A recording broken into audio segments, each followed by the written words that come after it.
California lawmakers are blocking Governor Newsom's proposal to set new rules for the oil and gas industry.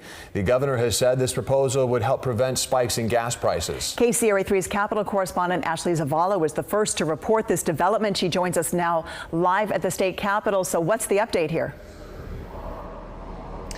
Edie and Ty, California lawmakers in the state assembly tell us that they will not act on Governor Gavin Newsom's proposal by Saturday's midnight deadline, which is the end of the legislative session. The leader of that House, Assembly Speaker Robert Rivas, says that lawmakers need more time to review this proposal that the oil industry has been trying to fight. So Speaker Rivas said in a statement to us early this morning he's not going to push through proposals that have not been sufficiently vetted without public hearings. Newsom's push tries to prevent gas price spikes by authorizing the California Energy Commission to require oil refiners to maintain a minimum fuel reserve to avoid supply shortages that can create higher prices for consumers. Now, this officially was put into writing into a bill here at the state capitol 2 days ago. The oil industry is warning this will cost consumers more, with Chevron sending a letter to state regulators today saying it would increase prices at the pump, not just in California, but also in Arizona and Nevada.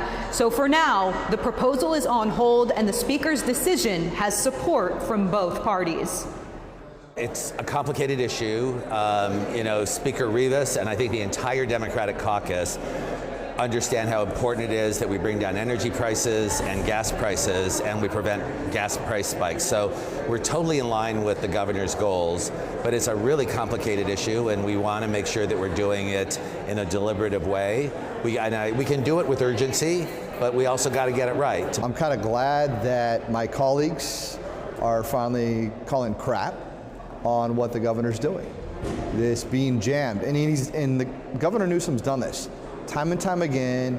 He has this bully notion of do what I say or else, and that's very dictator of him, and I'm glad we're calling him out. Now, the governor has threatened to call a special legislative session to bring California lawmakers back to Sacramento to deal with this proposal. In a statement from his spokesperson today, though, he says that the goal remains to lower costs for Californians, whether that's this week or in a special session. I've asked the office straight up if he plans to call one officially and when that might be. We're still waiting to hear back on that. And so, Ashley, of course, the Assembly is just half the legislature. What are you hearing now from the state Senate? Right, so the state Senate made clear, especially its leader, Senate Pro Tem Mike McGuire, yesterday that they did not want a special session. They were ready to act on the governor's proposal now. No one from the Democratic caucus in the state Senate was willing to go on camera with us today. We tried to get State Senator Nancy Skinner, who is the author of Governor Newsom's proposal. She would not comment. And sort of just hours after this development, the state Senate actually abruptly adjourned its business for the day at 3 o'clock, stopped working, which they said that they could pick up all the work back up tomorrow, but some lawmakers in the Assembly are interpreting this as just evidence of more tension between the two houses with just hours left in the legislative session. Interesting. All right, Ashley, thank you.